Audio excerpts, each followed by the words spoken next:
நீங்கள் அடிக்கடி செய்திகளில் சுங்கத் திணைக்களம், சுங்கச்சாவடி, சுங்கத்தில் இவ்வளவு போதைப் பொருள் மாட்டினது, சுங்கத்தில் இவ்வளவு தங்கம் கடத்தப்பட்ட நேரத்தில் கண்டுபிடிக்கப்பட்டது என்று சொல்லி சுங்கம் என்ற ஒரு பேரை நீங்கள் செய்திகளில் அடிக்கடி கேள்விப்பட்டிருப்பீங்க.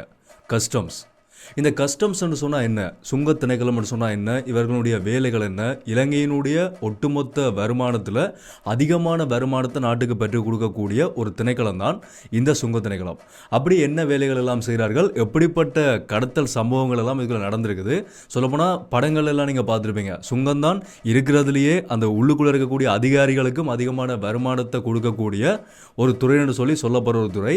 அதுக்குள்ளே போகிறதுக்கே அதிகமானாக்கள் ஆர்வமாக இருக்கிறான்னு சொல்லி கூட நிறைய படங்கள் நாங்கள் பார்த்துருப்போம். இந்த லக்கி பாஸ்கர் படத்தில் கூட ஒரு சீன் வரும். ஸோ அந்த மாதிரி இந்த சுங்கத்தினுடைய வேலைகள் எப்படிப்பட்டது, எப்படிப்பட்ட செயல்பாடுகள் எல்லாம் இதுக்குள்ள நடக்குதுன்றது தான் இந்த வீடியோவில் முழுமையாக டீட்டெயிலாக பார்க்க போகிறோம். நல்ல ஒரு இன்ட்ரெஸ்டிங்கான வீடியோவாக இந்த வீடியோ முழுமையாக இருக்கும். வீடியோவை கடைசி வரைக்கும் ஸ்கிப் பண்ணாமல் முழுமையாக பாருங்கள். என்ன விஷயம் எடுத்தவங்கடா முதல்ல இருந்தே பார்க்கலாம்.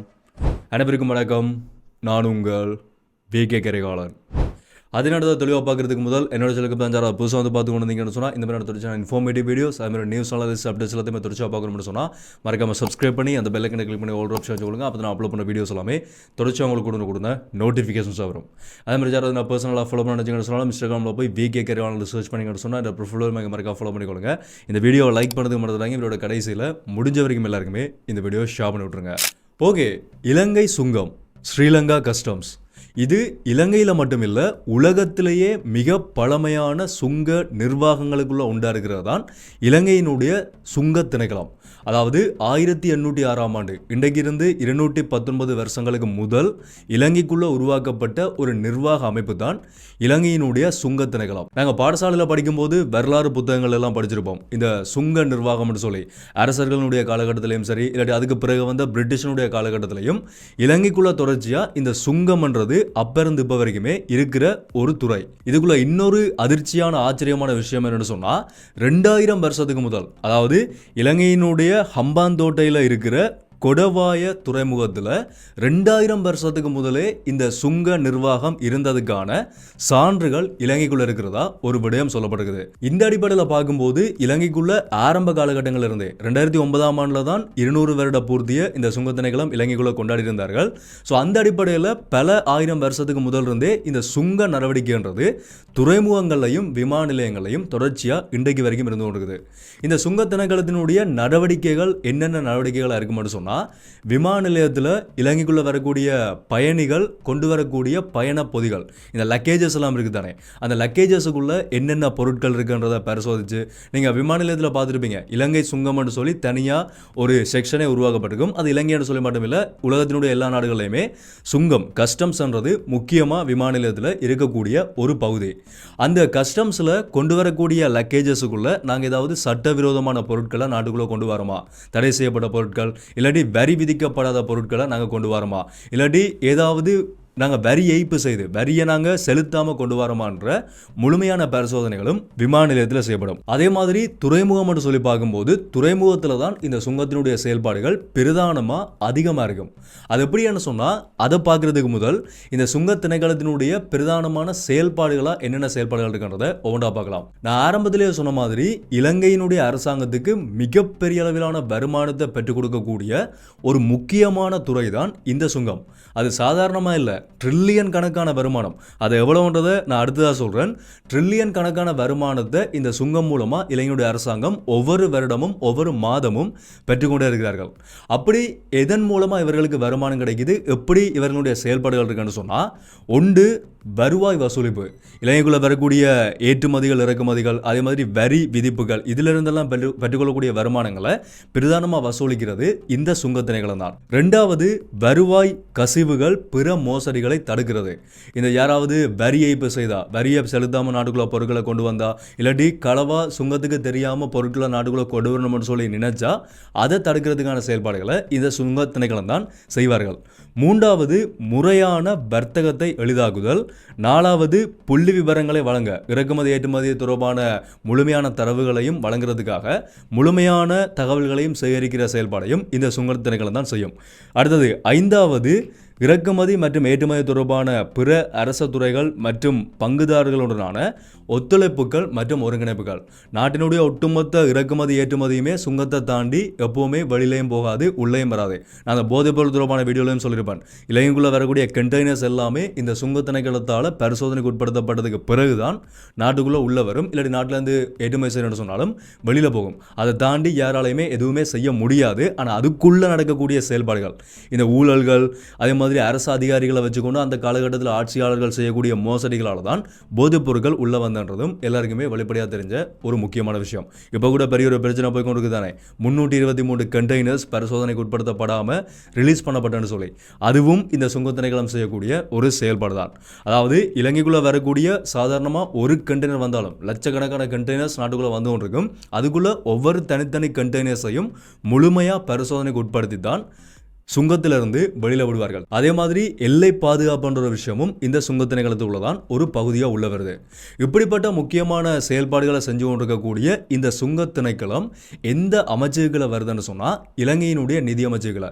இப்போ இலங்கையினுடைய நிதியமைச்சராக இருக்கிறவர் இலங்கையினுடைய ஜனாதிபதி அனுரகுமார திசாநாயக்க அவர்கள். ஸோ அந்த நிதியமைச்சர் கீழே தான் இந்த சுங்க திணைக்களம், இலங்கையினுடைய அதிகூடிய வருமானத்தை பெற்றுத்தரக்கூடிய சுங்க திணைக்களமும் உள்ள வருது. அதிகூடிய வருமானம் என்று சொல்கிற அப்படி எவ்வளவுதான் வருமானம் வந்திருக்குன்னு சொல்லி கேட்டிங்கன்னு சொன்னால், இப்போ ஒரு 3 நாட்களுக்கு முதல் வந்த ஒரு செய்தி என்னன்னு சொன்னால், இலங்கைக்குள்ள Sri Lanka's customs record highest ever revenue. அதாவது இதுவரைக்கும் இலங்கையினுடைய சுங்க திணைக்களத்தால் பெறப்பட்ட வருமானங்கள்லேயே ரெக்கார்ட் பிரேக்கிங் ரெவென்யூவாக எவ்வளவு மொத்த வருமானம் இலங்கையினுடைய சுங்க திணைக்களத்துக்கு செப்டம்பரில் மட்டும் கிடச்சிருக்குன்னு சொன்னால் 253.152 பில்லியன் ரூபாய். இதுவரைக்கும் இவ்வளவு வருமானம் கிடைச்சதில்ல. இதுதான் இந்த செப்டம்பரில் கிடைச்ச அதிகூடிய வருமானம். இதே 2024ஆம் ஆண்டு செப்டம்பர் காலப்பகுதியில் கிடைச்ச வருமானம் எவ்வளோன்னு சொன்னால் 144.969 பில்லியன் ரூபாய். அதாவது 74.6% வருமானம் கடந்த வருடத்தை விட இந்த வருடம் அதிகரிச்சிருக்குது. ஆனால் ஒட்டுமொத்த வருடத்தினுடைய தொகையில் பார்க்க போனால் ட்ரில்லியன் கணக்கான வருமானத்தை பெற்றுக் கொடுக்கக்கூடிய, இவ்வளவு பெரிய வருமானம் கிடைக்கக்கூடிய ஒரு முக்கியமான துறை தான் இந்த சுங்க திணைக்களம். என்னென்னு சொன்னால், இப்போ இலங்கைக்குள்ள இந்த வாகன இறக்குமதிகளுக்கான கட்டுப்பாடுகள் எல்லாம் தளர்த்தப்பட்டு வாகன இறக்குமதிகள் நடந்து கொண்டு தானே. அந்த வாகன இறக்குமதிகளை நாங்கள்லாம் பொதுவாக கதைப்போம் தானே, வாகனங்களுக்கு இவ்வளவு வரி விதிக்கப்படுது. அதே மாதிரி இந்த அழகு சாதன பொருட்கள் நாங்கள் கடைசி வீடியோவில் கேட்டிருந்தோம், காஸ்மெட்டிக்ஸுக்கு வரி விதிக்கப்படுது. எதுக்காகங்கிற நாட்டுக்குள்ள பொருட்களினுடைய விலைகள் அதிகமாக இருக்குன்னு சொல்லி நாங்கள் வீடியோஸில் கதைப்போம் தானே. இந்தியாவில் எடுத்து பார்த்தோம்னு சொன்னால் ஒரு விலையாக இருக்குது, இலங்கைக்குள்ள ஒரு விலையாக இருக்குன்னு சொல்லி. அந்த விலை மாற்றத்துக்கான காரணம் வரி விதிப்பு. அந்த வரியை விதித்து அந்த வரியை எடுத்துக்கொள்கிற துறை தான் இந்த சுங்க திணைக்களம். வாகனங்களுக்கெல்லாம் 200-300 வீதமான வரி விதிக்கப்படுதுன்னு சொன்னால் அந்த 200-300 வீதமான வரியும் இவர்களுக்கு போகும், இவர்கள் மூலமாக அரசாங்கத்துக்கு வரும். ஸோ இந்த வேலையை செய்கிறது தான் இந்த சுங்க திணைக்களம். அதே மாதிரி இந்த ட்ரில்லியன் கணக்கான பில்லியன் கணக்கான வருமானம் வார மாதிரியே அதிகளவான ஊழல்கள் நடக்கக்கூடிய ஒரு துறையும் இந்த சுங்க திணைக்களமாக தான் சொல்லப்படுது. அது சாதாரணமாக இல்லை, இந்த பில்லியன் கணக்கான வருமானம் மாதிரியே பில்லியன் கணக்கான ஊழல்களும் நடக்கக்கூடிய ஒரு துறையாகவும் இந்த சுங்க திணைக்களம் தான் இருக்கிறதா சொல்லப்படுது. அது எப்படின்னு சொன்னால், இல்லீகலாக சட்டவிரோதமான பொருட்களை நாடுகளை கொண்டு வரதுக்காக அதில் பொறுப்பாக இருக்கக்கூடிய அதிகாரிகள் செய்யக்கூடிய சட்டவிரோதமான செயல்பாடுகள் என்று சொல்லி நாங்கள் ஏற்கனவே அந்த போதைப்பொருள் வீடியோவில் கேட்ச அதே விஷயம் தான். போதைப்பொருளை கொண்டு வரதுக்கு அதுக்குள்ளே இருக்கக்கூடிய அதிகாரிகள் அந்த கண்டெய்னர்ஸை ரிலீஸ் பண்ணுறதுக்காக செக் பண்ணாமல் அந்த 323 கண்டெய்னர்ஸும் பரிசோதனைக்கு உட்படுத்தப்படாமல் ஒரு கட்டளையின் கீழே விடுவிக்கணும்னு சொன்னால், இந்த அதிகாரியினுடைய வாயை மூடணும்னு சொன்னால் என்ன செய்வார்கள், அந்த அதிகாரிக்கு கொடுத்த பணத்தை கொடுத்து தான் அந்த கண்டெய்னர்ஸை வந்து ரிலீஸ் பண்ணுவார்கள். அந்த மாதிரி அதிகமான ஊழல்கள் நடக்கக்கூடிய ஒரு துறையாகவும் இதுதான் சொல்லப்படுது. அதுக்கான ஆதார ரீதியான நிறைய சம்பவங்களும் நடந்திருக்குது. அதில் அதையுமே இன்னொரு வீடியோவில் முழுமையாக பார்க்கலாம். ஓகே, இதுக்குள்ளே இன்னொரு இன்ட்ரெஸ்டிங்கான விஷயமும் நடக்கும். என்னென்னு சொன்னால், சட்டவிரோதமான பொருட்கள் வந்து இந்த சுங்கத்துக்குள்ளே அதிகமாக சிக்கிக்கொள்ளும். கண்டெய்னர்ஸில் வரக்கூடியது, விமான நிலையத்தில் கொண்டு வரக்கூடியது, அது எப்படிப்பட்ட பொருட்கள்னு சொன்னால், ஒன்று போதைப் பொருள் எல்லாருக்குமே தெரிஞ்சது. ரெண்டாவது தங்கம் கொண்டு வரப்படும். ஒவ்வொரு வகையில் பேக்குக்குள்ளே வச்சு கொண்டு வரப்படும், சில பேர் வயிற்றுக்குள்ளே வச்சு கொண்டு வரப்படும். அதே மாதிரி இந்த அயன் படத்தில் மாதிரி ஒவ்வொரு வகையில் வந்து ஒவ்வொரு டிசைனில் ஒவ்வொரு கடத்தல்கள் நடக்கும். அதே மாதிரி மெஷின்ஸுக்குள்ளே வச்சு கொண்டு வரப்படும். அடுத்தது இதை விட வேறு என்ன பொருட்கள் நாட்டுக்குள்ளே கொண்டு வரப்படும்னு சொன்னால், நட்சத்திர ஆமை, மீன்கள், விலங்குகள், இந்த மாதிரி உயிரினங்கள் கூட இலங்கைக்குள்ள சுங்க திணைக்களத்தில் அதிகமாக சிக்கி இருக்குது. அதே மாதிரி சாதாரணமான இப்போ நாங்கள் பயன்படுத்துகிற பேனை இருக்குது தானே, இப்போ இந்த பேனை வந்து ஒரு பெரிய ஒரு பாக்ஸில் அந்த பேனை வருதுன்னு சொன்னால், சரியான வரி விதிப்பு இல்லாமல் இந்த பேனை உள்ள வருதுன்னு சொன்னால், இந்த பேனையும் சுங்க திணைக்களத்தால் முழுமையாக பறிமுதல் செய்யப்படும். அது பறிமுதல் செய்யப்பட்டு என்ன செய்யப்படும்னு சொன்னால், இந்த ஷூஸ் காலில் நாங்கள் போடக்கூடிய சப்பாத்துக்கள், அதே மாதிரி பேக்ஸ், இந்த மாதிரி நிறைய விஷயங்கள் எல்லாம் கடந்த காலங்களில் சுங்க திணைக்களத்தில் சிக்கிக்கொண்டது.